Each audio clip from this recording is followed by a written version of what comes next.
Hello and welcome to this NET English walkthrough, today focusing on the poem Checking Out My History from the AQA Power and Conflict Poetry Anthology.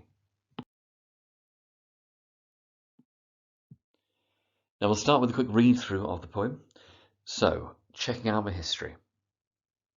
Dem tell me why dem want to tell me. Bandage up me eye with me own history, blind me to me own identity. Dem tell me about 1066 and all that. Dem tell me about Dick Whittington and he cat. But Toussaint Louverture, no, dem never tell me about that. Toussaint, a slave, with vision.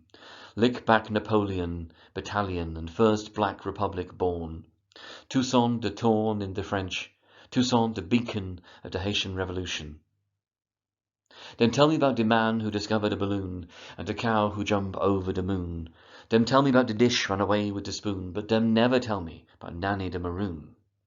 Nanny, sea far woman of mountain dream, fire woman struggle, hopeful stream to freedom river. Them tell me about Lord Nelson and Waterloo, but them never tell me about Shaka, the great Zulu.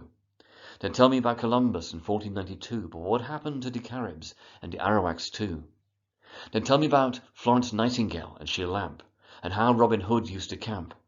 Then tell me about old King Cole was a merry old soul, but them never tell me about Mary Seacole. From Jamaica she travelled far, to the Crimean War. She volunteered to go, and even when the British said no, she still braved the Russian snow. A healing star among the wounded, a yellow sunrise to the dying. Dem tell me why dem want to tell me. But now I checking out my own history. I carving out my identity.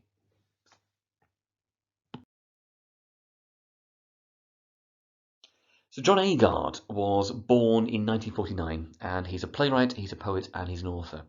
Now, Agard was born in Guyana, which was a British colony until 1966, but he moved to the UK in 1977 and has lived there ever since with his partner, who's a fellow poet called Grace Nichols.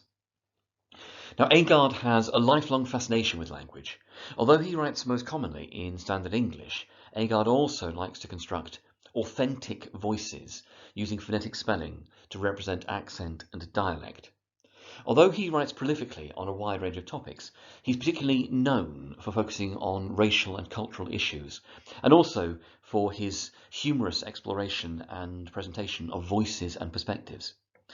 Agard is, however, probably best known for his really dramatic and enthusiastic live poetry performances, drawing on the oral traditions of the Caribbean and his own passion for his profession. Checking Out My History was first published in Agard's collection Half-Caste and Other Poems.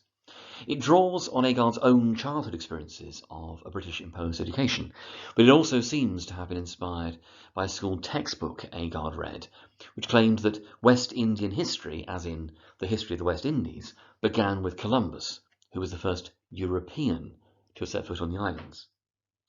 Now, in the poem, Agard addresses what he sees as colonialist and Eurocentric educational traditions, drawing on British history and folklore, including nursery rhymes, and then juxtaposing those with influential black historical figures, several of whom struggled successfully against powerful white figures and culture. Now, the title, Checking Out History, sets the tone and style from the beginning. Checking out can have several meanings, including finding out about, observing, or taking out a book from a library, all of which can apply here. Now, using the pronoun me rather than my is obviously a nod to a Caribbean accent and or dialect, though it also conveys the idea not just of the history belonging to him, but of his history defining him. And that history is left open as to whether it means his immediate personal past, the wider processes that have led to his identity and his existence, or the parts of history of which he has taken possession, that he himself has chosen and therefore owns.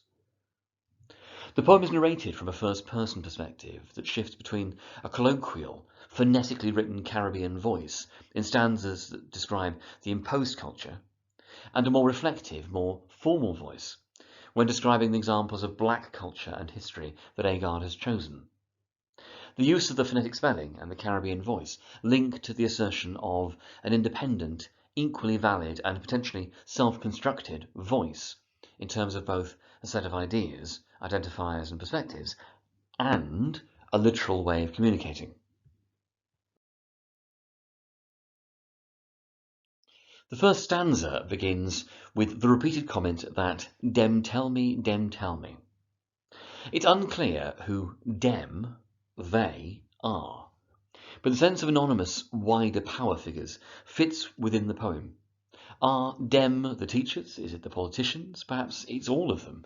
It's the people, and they are definitely collective, populating the wider power structures and imposing an Anglo-centric, British-centred culture and set of views on the narrator, who's an individual, and on those like him. The verb choice is important here. This isn't something that is being shared or about which the narrator is being educated. They are being told. A controlled and biased narrative. And what is it that "dem" are telling him? Why "dem" want to tell me? What they want to tell him. Clearly, there is a profoundly unequal power dynamic being imposed here. "Dem" do the telling, and "dem" can tell him why "dem" want. The second stanza includes the metaphor of using that history to bandage up me eye, in order to blind me to my own identity. The narrator is being deliberately prevented from seeing, and specifically from seeing his own identity. But a bandage is also something used to cover injuries in order to promote healing. So is the implication here that his history and his identity are things by which he or society are wounded? Or is it that he's somehow wounded by the lack of his history and thus his identity? Either way, the, again, Eurocentric or Anglo-centric education system deliberately stifles, hides his own culture. And this is also reflected in the nod towards a more metrically regular line length and stanza form, a couplet for the second stanza and a quatrain for the third, and lines that lurk around the 10-syllable mark. They're all common within traditional British poetry, and all contrasted with the more irregular, rhythmically driven free verse of the italicized stanzas. In the third stanza, Agard specifies some of the content that "dem tell me," beginning with 1066 and all dat, with the "and all dat" feeling dismissive, as though those events from a millennium ago are somehow less than relevant to the narrator. 1066 obviously refers to the Battle of Hastings, the battle in which William of Normandy and his army defeated King Harold Godwinson, allowing William to become King of England.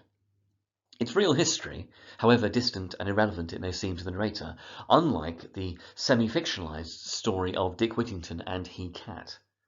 Now, Whittington was a real historical figure, living from probably around 1354 to 1423, but the story about him becoming wealthy by selling his cat is probably fictional, or at least heavily embellished truth, and really only preserved in children's stories.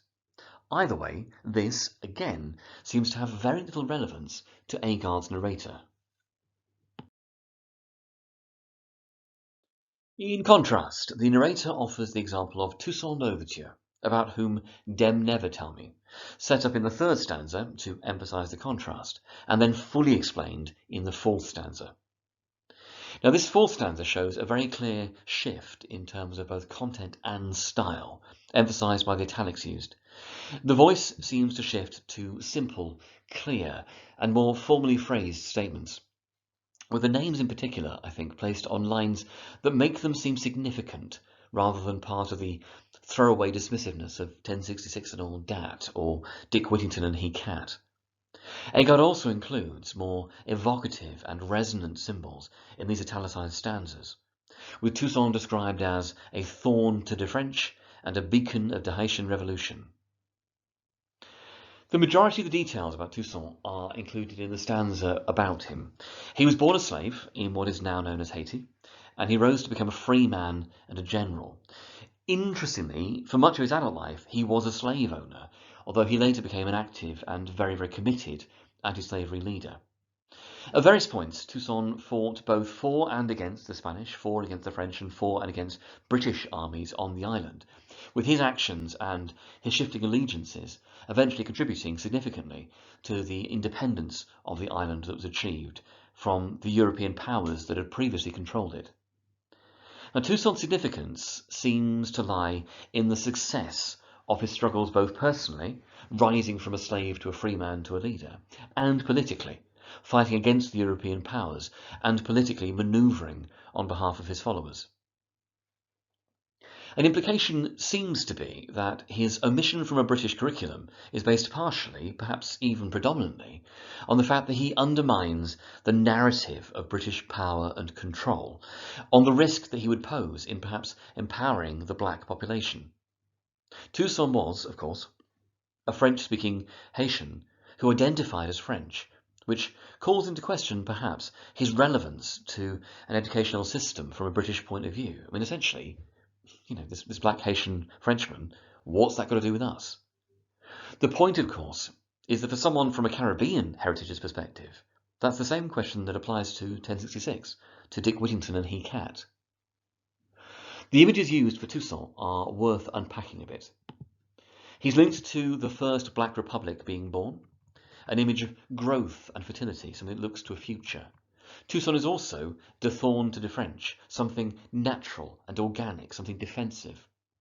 Most importantly, Toussaint is the beacon of the Haitian Revolution. A beacon is obviously a guiding light, a signal fire, bright and visible, with that motif of light also visible in the firewoman, named de Maroon, of Mary Seacole, the healing star, the yellow sunrise. The fifth stanza shifts back to the more phonetically written style in the stanza about the man who discovered a balloon, Jacques Charles, we assume, the joint inventor of the hydrogen balloon, first launched in 1783. The cow who jumped over the moon, and also we have in this stanza, the dish run away with the spoon. Now these collectively represent an escalation from 1066 and Dick Whittington in terms of time, so from 1066 to the 1300s to Jacques Charles in 1783, but also from the factual, 1066, Dick Whittington, Jacques Charles, to the fictional and the childish. The latter examples about the cow and the dish are questionable in terms of their educational value at best, especially when contrasted with Nanny de Maroon. And once again, this black historical figure is set up in the quatrain before being explained more fully in the subsequent stanza. Again, the style shifts markedly. Nanny sits on a line entirely by herself, vital and important and visible.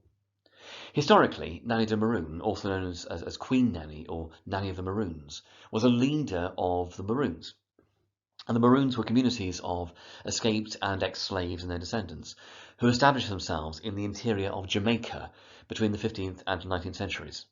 Now, Nanny, who lived probably from around 1686 to 1760, was a guerrilla leader who led raids that freed over 1,000 slaves. And she was reputed to have supernatural powers linked to obeah, which is an African-based form of mysticism. Nanny was instrumental in the eventual treaty signed with the British in 1740 that led to the formal freedom of the Maroons, led to the end of the violence, and also led to a grant of land that would play an important role in the political formation of Jamaica as an independent country. Again, some of this is built into the poem. A sea-far woman, which is the supernatural powers, but also a link to Toussaint as a slave with vision. She's a woman of mountain dream.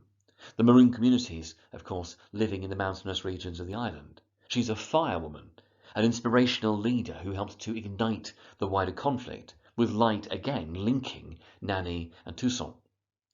As with Toussaint, there is the sense of seeing into the future rather than being trapped in the past. Seafar, dream, hopeful. There's also an apparently symbiotic relationship between Nanny and the landscape. Mountains, stream and river are all literally part of the physical landscape that Nanny inhabits, but they also represent her strength and stability, as well as the continuity from the small beginnings, the hopeful stream, to the ultimate river of freedom that her actions helped to create. The river is also an interesting image in the sense of it flowing onwards, something that sweeps onwards, gaining power, an irresistible motion towards a common aim, freedom. As a side note, for anyone from the Caribbean or of a Caribbean heritage, there's a mismatch between the geographical heritage that Toussaint and Nanny represent, they are from the region, and that imposed by a Eurocentric education system featuring figures from 4,500 miles away instead. The next stanza continues the juxtaposition of European historical figures and figures from a black heritage, though one perhaps further afield than the previous stanzas. Here it's Lord Nelson, who was the leader of the Royal Navy in their defeat of the French and Spanish navies in the Battle of Trafalgar in 1805, and Waterloo, which was the decisive battle in 1815 that marked the end of the Napoleonic War. And those are contrasted with Shaka the Great Zulu, who was the ruler of the rapidly expanding Zulu Empire from 1816 to 1828 in what is mostly modern-day South Africa. Now, Columbus in 1492 refers obviously to the first European explorer to explore the Americas. For the sake of accuracy, Columbus is probably the first European to make contact with the Caribbean, Central and South American regions. He's widely known as the man who discovered North America as well, but that's problematic and likely to be inaccurate. He's certainly the explorer who opened up North America for widespread European exploration, habitation and exploitation. The Caribs and the Arawaks were European labels for the original tribes who were living on the Caribbean islands. Now, both of these tribes were all but wiped out by disease, by starvation, by enslavement, and by deportation, largely by the Spanish. When numbers of inhabitants became unworkably low, the islands were more or less repopulated with slaves from Africa.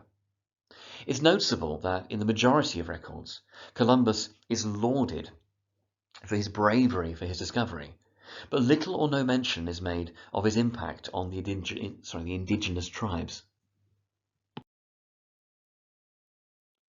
The next stanza juxtaposes more historical, Florence Nightingale, and mythological or semi-mythological figures, Robin Hood and Old King Cole, with another figure from black history, who's all but omitted from the historical record, Mary Seacole. Now, Florence Nightingale, the Lady of the Lamp, is lauded as the founder of modern nursing, to quote Wikipedia, thanks to her actions in the Crimean War, and that's a war that ran from 1853 to 1856.